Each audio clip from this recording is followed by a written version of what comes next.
Transparency, government policy, கவர்மெண்டோட policy execute ஆகிறது, இதெல்லாம் டிரான்ஸ்பரன்சி மிக அதிக அளவிலே வர துவங்கி விட்டது. காரணம்,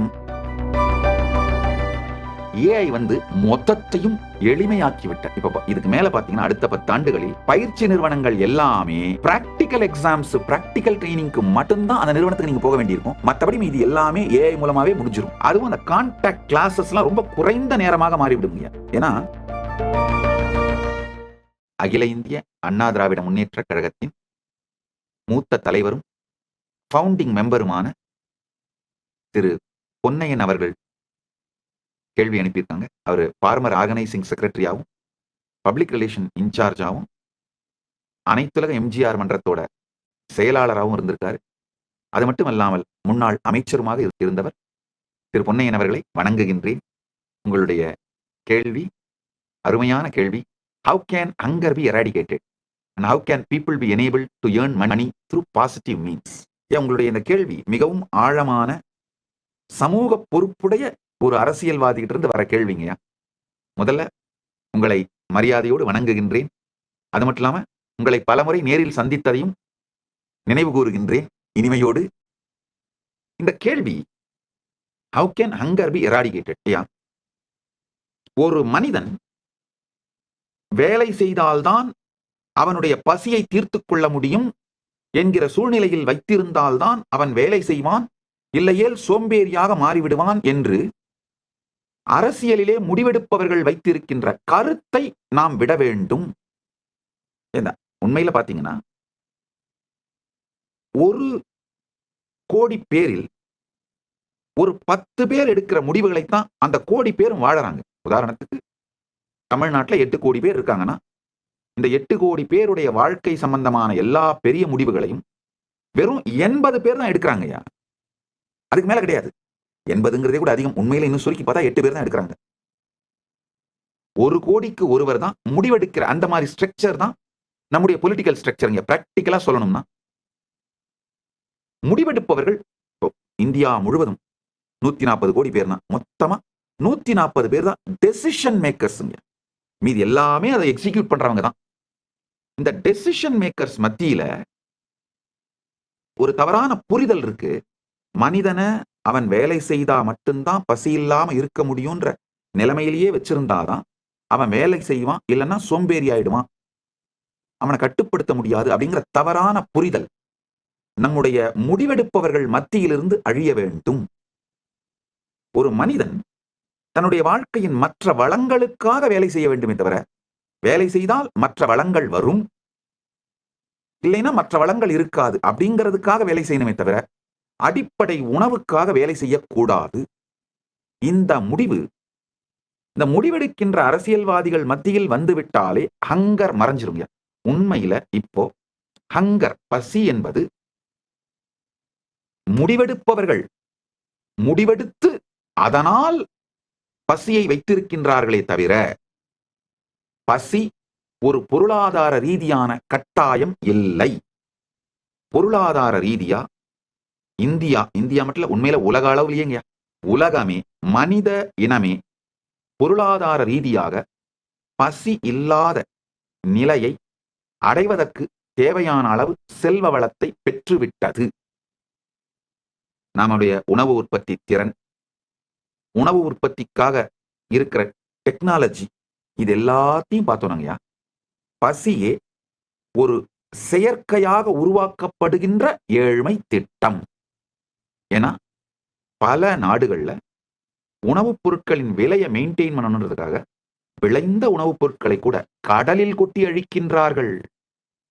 மார்க்கெட்டையும் விலையையும்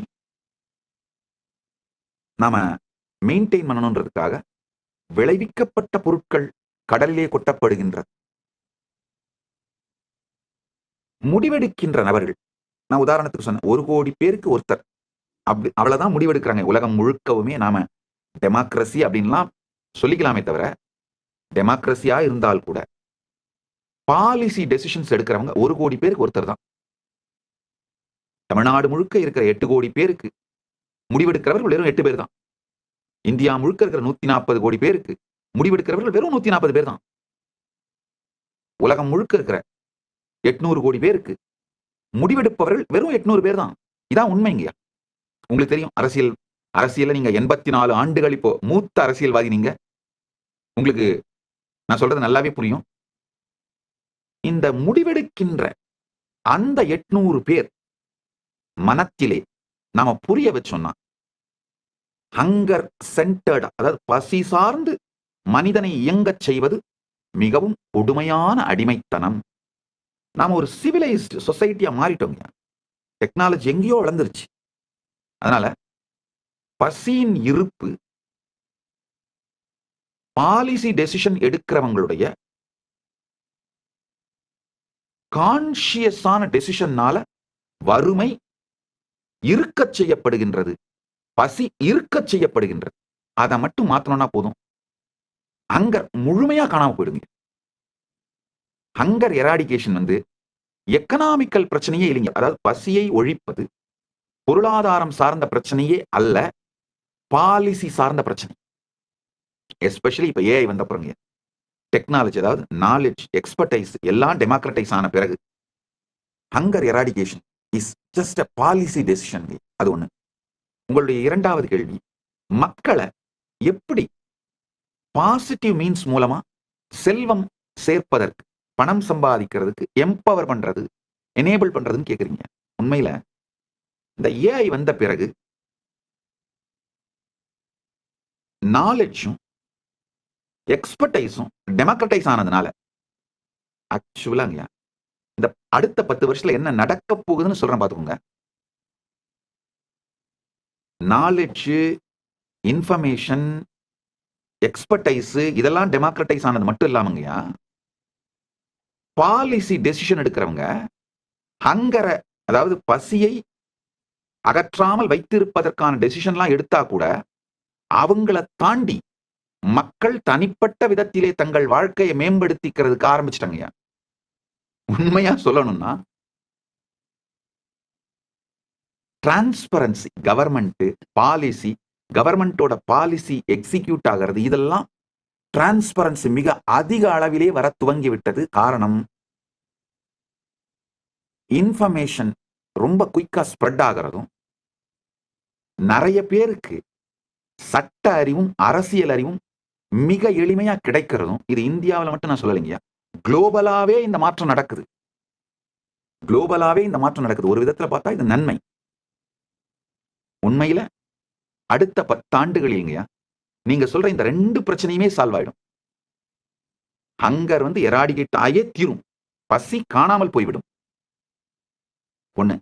ரெண்டாவது, மக்கள் தானாவே நேர்மறையான கான்ட்ரிபியூஷன்ஸ் மூலமா செல்வத்தை திரட்டுவதற்கான வாழ்க்கையை வெற்றியை அடைஞ்சிருவாங்க. காரணம் என்னன்னா, இது வரைக்கும் நாலேஜும் எக்ஸ்பர்டைஸும் ஒரு குறிப்பிட்ட இடத்திலேயே இருந்தது. இதுல ஒரு முக்கியமான விஷயம், இந்த நாலேஜும் எக்ஸ்பர்டைஸும் காமன் மேனுக்கு ரொம்ப ஃப்ரீயா அவைலபிளா மாத்திர இன்ஃப்ராஸ்ட்ரக்சர் கட்டுறதே பெரிய வேலையா இருந்ததுங்க. பெரும் பல கல்லூரிகள், பயிற்சி நிறுவனங்கள், இது எல்லாத்தையும் உருவாக்கி எந்த துறையானாலும் சரி, கட்டிடம், உணவு, உடை தயாரித்தல், இல்ல மருத்துவம், எந்த துறையானாலும் அந்த நாலேஜையும் எக்ஸ்பர்டைஸையும் மக்களுக்கு கொடுத்து பயிற்சி கொடுக்கின்ற லார்ஜ் நம்பர் ஆஃப் நிறுவனங்களை நிறுவி செயல்படுத்தி இது ஒரு மிக பெரும் பணி. ஏஐ வந்து மொத்தத்தையும் எளிமையாக்கிவிட்ட. இப்ப இதுக்கு மேல பாத்தீங்கன்னா அடுத்த 10 ஆண்டுகளில் பயிற்சி நிறுவனங்கள் எல்லாமே பிராக்டிக்கல் எக்ஸாம்ஸ், பிராக்டிக்கல் ட்ரைனிங்க்கு மட்டும்தான் அந்த நிறுவனத்துக்கு நீங்க போக வேண்டியிருக்கும். மற்றபடி இது எல்லாமே ஏஐ மூலமாவே முடிஞ்சிடும். அதுவும் அந்த கான்டாக்ட் கிளாஸஸ் எல்லாம் ரொம்ப குறைந்த நேரமாக மாறிவிடுங்க. ஏன்னா இப்போ audio training, video training, AI expertise இது எல்லாமும் வந்தது மட்டும் இல்லாம இதை கிரியேட்டிவா நெக்ஸ்ட் லெவலுக்கு எடுத்துட்டு போற விஷயங்களும் ஈஸியா போயிடுச்சு. அதனால 10 ஆண்டுகளில் நீங்கள் காணுகின்ற இந்த கனவு நிறைவேறிவிடும். அதுல சந்தேகமே இல்லைங்க. பசி இல்லாமல் போகும், மக்கள் நேர்மறையாக செயல்களை செய்து செல்வத்தை திரட்டி வாழ துவங்குவார்கள். இன்னொரு முக்கியமான விஷயங்க, ரியலான டெமோக்ரசி உலகம் முழுக்க மலர்ந்துருங்க. இப்ப நான் சொல்றேன் இல்லையா, இது வரைக்கும் கோடி பேருக்கு ஒருவர் தான் டெசிஷன் எடுக்கிறவரா இருக்காங்க அப்படின்னு. அந்த நிலை மாறி போய் டெமோக்ரசி, ரியலான டெமோக்ரசி இந்த ஏஐயால எஸ்டாப்ளிஷ் பண்ணப்பட்டுருங்க. ஒரு 25 விஷயங்கள் இந்த அடுத்த 10 ஆண்டுகளில் நிகழும் என்னால தெளிவா சொல்ல முடியுங்க. அளவுக்கு மீறிய சாய்ஸஸோட வாழ ஆரம்பிப்பாங்க. எல்லாத்துலயும் சாய்ஸ் வந்துரும். வெறும் உங்களுடைய போட்டுக்கிற துணி, இல்ல செல்போன், ஷூ, நீங்க வாழற வீடு, அது மட்டும் இல்லைங்கய்யா. உறவுகள், ஈவன் உங்க ஜெண்டர் கூட. ஒரு தனி மனிதன் 10 வருஷத்துக்கு அப்புறம் எந்த ஜெண்டர்ல வாழணும்னு முடிவு பண்ணுவான். அது சில வருஷம் இந்த ஜெண்டரா, சில வருஷம் அந்த ஜெண்டரா வாழறதெல்லாம் கூட நடக்க ஆரம்பிச்சிடும். ஏற்கனவே வெஸ்ட்ல எல்லாம் நடக்க ஆரம்பிச்சிருச்சு. ஒரு 2 வருஷம் பெண்ணா வாழ்ந்து பார்க்கலாம்பா, ஒரு 2 வருஷம் ஆணா வாழ்ந்து பார்க்கலாம்பா, ஒரு 2 வருஷம் திரும்பவும் போர் அடிச்சா திரும்பவும் பெண்ணா வாழ்ந்து பார்க்கலாம்பா அப்படின்ற எல்லாத்துலயுமே மனிதர்களுக்கு மல்டிபிள் சாய்ஸஸ் வந்துடும். வேலை செய்கின்ற விதத்துல கூட ஒரே வீட்டுல தங்கி இருந்து ஒரு ஆபீஸுக்கு போய் வேலை செய்யறது இதெல்லாம் காணாம போயிடும். எல்லாருமே ஒரு இண்டிபெண்டன்ட் ஸ்டார்ட் அப்பா இருப்பாங்க. அந்த இண்டிபெண்டன்ட் ஸ்டார்ட் அப்பா இருக்கிறவங்க எல்லாரும் ஒருத்தருக்கு ஒருத்தர் சர்வீசஸ் ப்ரொவைட் பண்ணிப்பாங்க. அது இண்டிபெண்டன்ட்லி டிபெண்டன்ட் அப்படிங்கிற ஒரு ஃப்ரீலான்சர்ஸ் எல்லாம் ஒருத்தருக்கு ஒருத்தர் சப்போர்ட் பண்ணிக்கிற ஒரு சிஸ்டமா தான் சொசைட்டி இருக்குமே தவிர hierarchy, CEO, executive manager, manager, அவங்களுக்கு கீழே டீம் லீட், டீம் அப்படின்ற ஸ்ட்ரக்சர்லாம் இருக்கவே இருக்காது. ஏன்னா 10 ஆண்டுகளிலே எல்லா நாலேஜும், எல்லா எக்ஸ்பர்டைஸும் எல்லாருடைய கையிலையும் இருக்கும். இதுக்கு மேல ஒரே ஒரு எஜுகேஷன் தான் நடக்க போகுதுங்க. Prompt engineering. ஏஐக்கு சரியான ப்ராம்ப்டை கொடுத்து நமக்கு தேவையானவைகளை சரியா பெஸ்டா ஏஐல இருந்து வாங்கிக்கிறது எப்படி அப்படிங்கிற ப்ராம்ப்ட் என்ஜினியரிங் மட்டும்தான் எஜுகேஷனா இருக்க போகுதுங்க. இதான் நடக்க போகுது இந்த அடுத்த 10 ஆண்டுகள்ல. நீங்க வருத்தத்தோடு, ரொம்ப சமூக அக்கறையோடு நீங்க கேட்கிற பசி பிரச்சனை காணாம போயிடும்.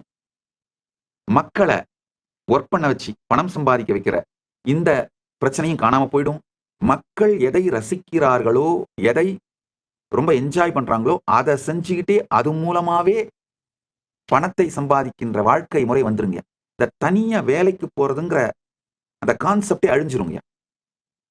எல்லாருமே பாத்தீங்கன்னா தங்களுக்கு பிடிச்ச, தங்களுக்கு விருப்பமான அதையெல்லாம் செஞ்சுக்கிட்டே அது மூலமாவே பணத்தை சம்பாதித்து சேர்த்துக் கொள்ளுகிற வாழ்க்கை முறை வந்துவிடும். அடுத்தது என்டர்டெயின்மெண்ட், பிசினஸ், வெக்கேஷன், இது எல்லாமே ஒன்னாயிடுங்க. இதெல்லாம் தனித்தனியா இருக்காது.